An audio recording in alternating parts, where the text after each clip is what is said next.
About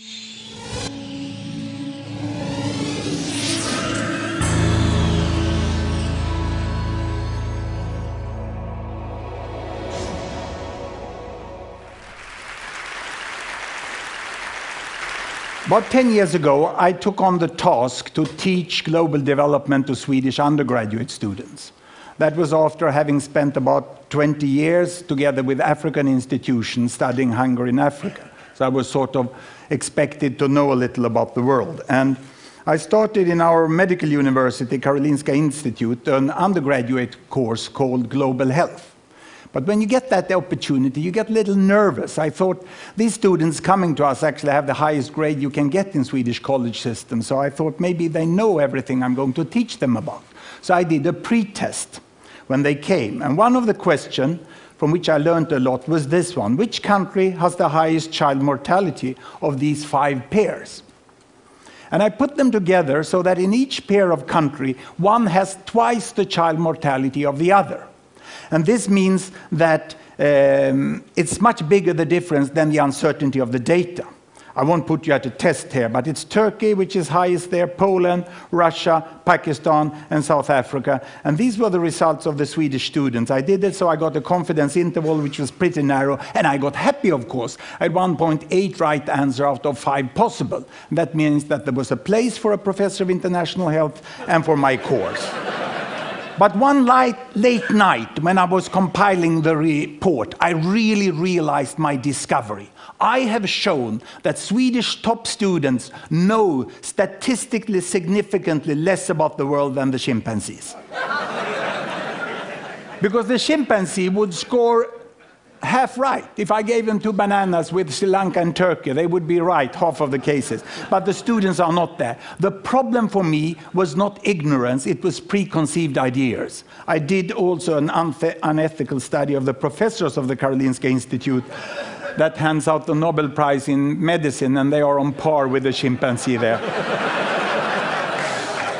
So this is where I realized that there was really a need to communicate, because the data of what's happening in the world and the child health of every country is very well aware. So we did this software which displays it like this. Every bubble here is a country. This country over here is China. And this is India. The size of the bubble is the population. And on this axis here, I put fertility rate.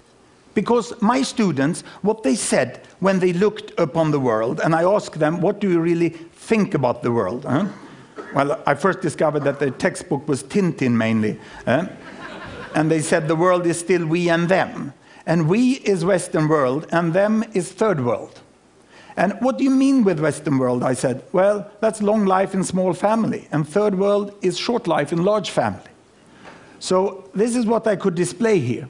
I put fertility rate here, number of children per woman, 1, 2, 3, 4, up to about 8 children per woman. We have very good data since 1962, 1960 about, on the size of families in all countries. The error margin is narrow. Here I put life expectancy at birth, from 30 years in some countries up to about 70 years. And 1962, there was really a group of countries here that was industrialized countries, and they had small families and long lives. And these were the developing countries. They had large families and they had relatively short lives. Now, what has happened since 1962? We want to see the change. Are the students right? It's still 2 types of countries? Or have these developing countries got smaller families and they live here? Or have they got longer lives and live up there? Let's see. We start the world. And this is all UN statistic that has been available. Here we go. Can you see there? It's China. They're moving against better health. They're improving there. All the green Latin American countries, they are moving towards smaller families. The yellow ones here are the Arabic countries, and they get larger families, but longer lives, but not larger families. The Africans are the green down here, they still remain here. This is India. Indonesia is moving on pretty fast. And in the 80s here, you have Bangladesh still among the African countries there. But now Bangladesh, it's a miracle that happens in the 80s. The imams start to promote family planning, and they move up into that corner. And in 90s, we have the terrible HIV epidemic that takes down the life expectancy of the African countries, and all the rest of the world moves up into the corner where we have long lives and small family, and we have a completely new world.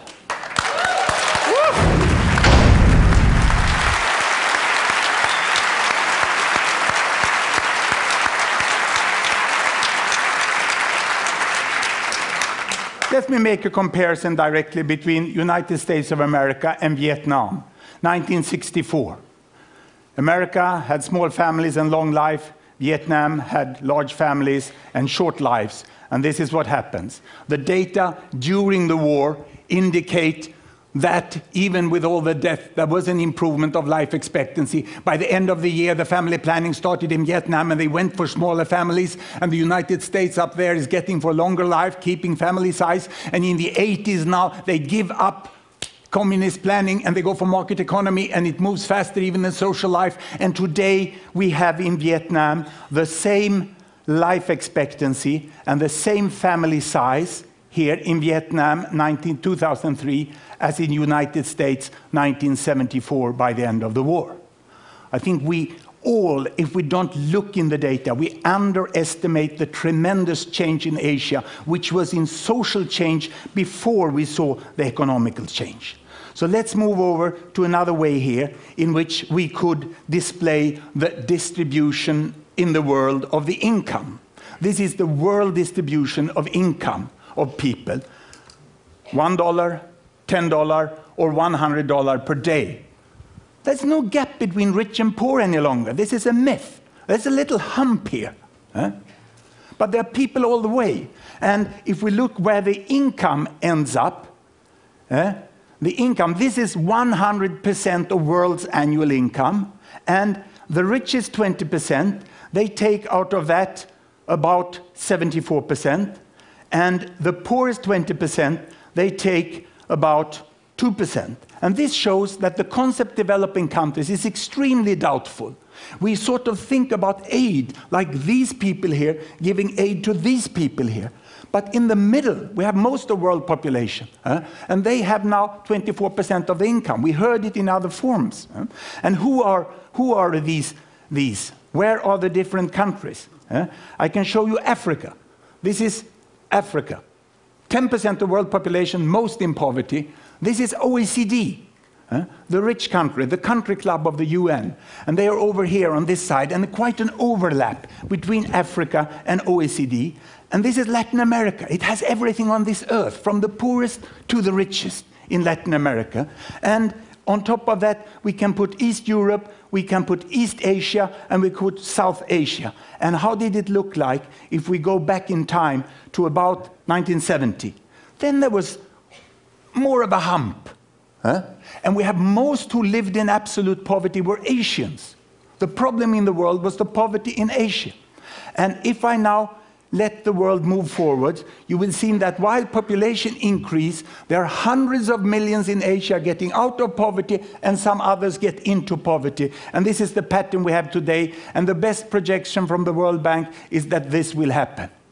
And we will not have a divided world. We will have most people in the middle. Of course, it's a logarithmic scale here. But our concept of economy is growth with percent. We look upon it as a possibility of percentage increase. If I change this and I take GDP per capita instead of family income, and I turn these individual data into regional data of gross domestic product, and I take the regions down here, the size of the bubble is still the population, and you have the OECD there, and you have sub-Saharan Africa there, and we take off the Arab states there, coming both from Africa and from Asia, and we put them separately, and we can expand this axis, and I can give it a new dimension here by adding the social values there, child survival. Now I have money on that axis, and I have the possibility of children to survive there. In some countries, 99.7% of children survive to 5 years of age, others only 70.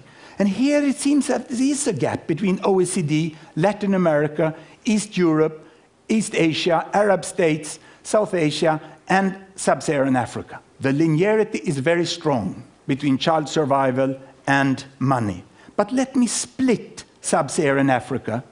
Health is there, and better health is up there. I can go here, and I can split Sub-Saharan Africa into its countries. And when it bursts, the size of each country bubble is the size of the population. Sierra Leone down there, Mauritius up there. Mauritius was the first country to get away with trade barriers, and they could sell their sugar, they could sell their textiles on equal terms as the people in Europe and North America. There's a huge difference between Africa, and Ghana is here in the middle. In Sierra Leone, humanitarian aid. Here in Uganda, development aid. Here, time to invest. There you can go for holiday. It's a tremendous variation within Africa, which we very often make that it's equal everything. I can split South Asia here. India is the big bubble in the middle, but huge difference between Afghanistan and Sri Lanka. And I can split Arab states. How are they? Same climate, same culture, same religion, huge difference. Even between neighbors. Yemen, civil war, United Arab Emirates money, which was quite equally and well used. Not as the myth is. And that includes all the children of the foreign workers who are in the country. Data is often better than you think. Many people say that data is bad. There is an uncertainty margin.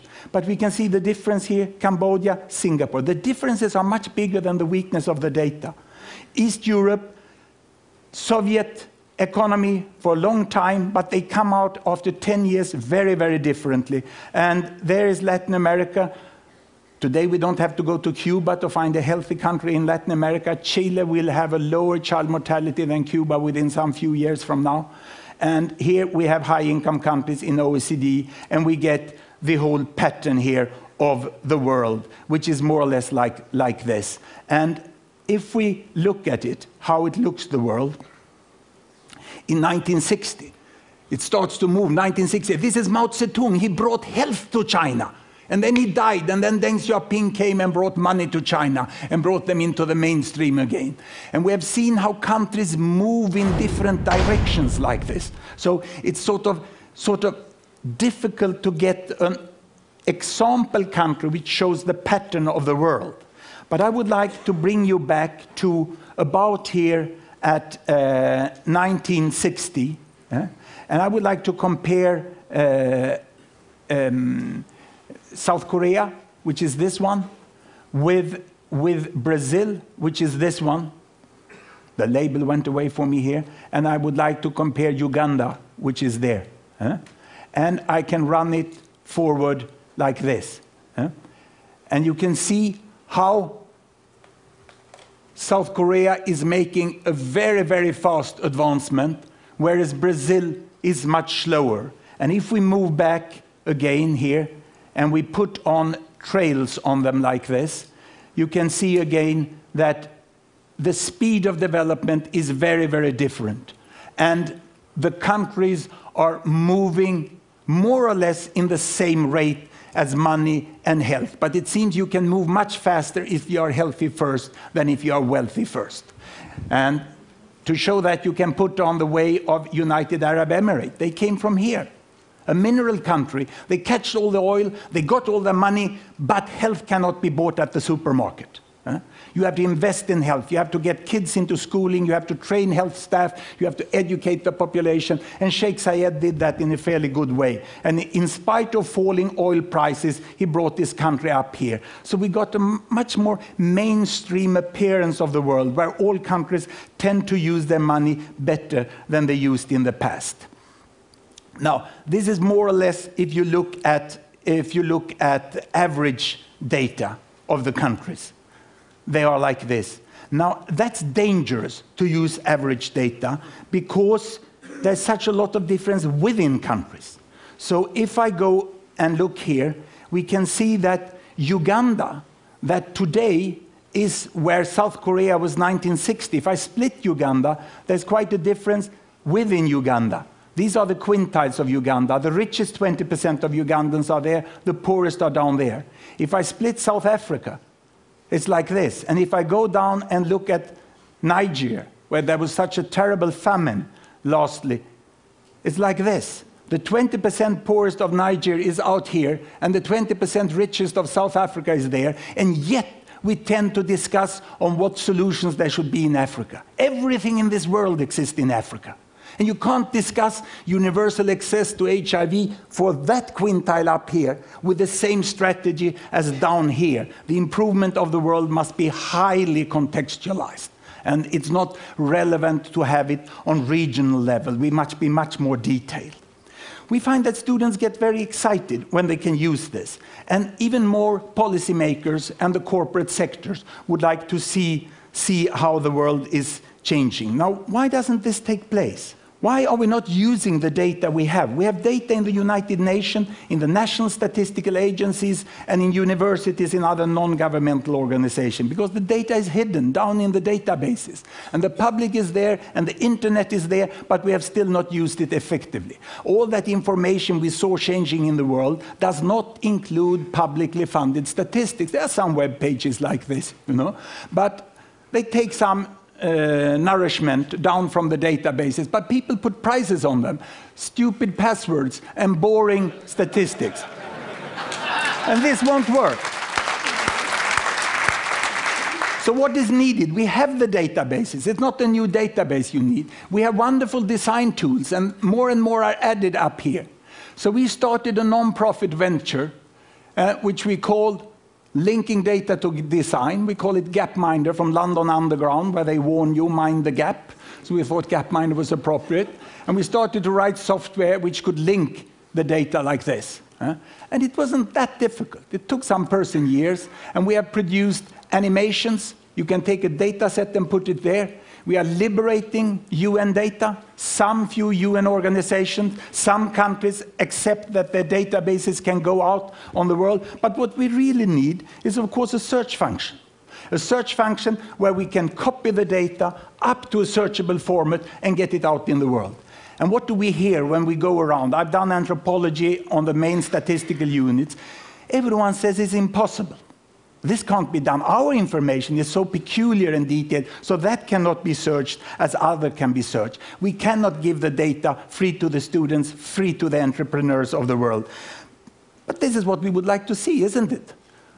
The publicly funded data is down here, and we would like flowers to grow out on the net. And one of the crucial points is to make them searchable, and then people can use the different design tool to animate it there. And I have a pretty good news for you. I have a good news that the present new head of UN Statistics, he doesn't say it's impossible. He only says we can't do it. And that's a quite clever guy. Huh? So we can see a lot happening in data in the coming years. We will be able to look at income distributions in completely new ways.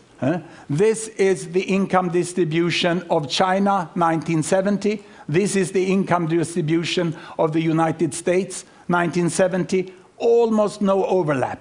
Almost no overlap. And what has happened? What has happened is this, that China is growing, it's not so equal any longer, and it's appearing here, overlooking the United States, almost like a ghost, isn't it? Huh? It's pretty scary.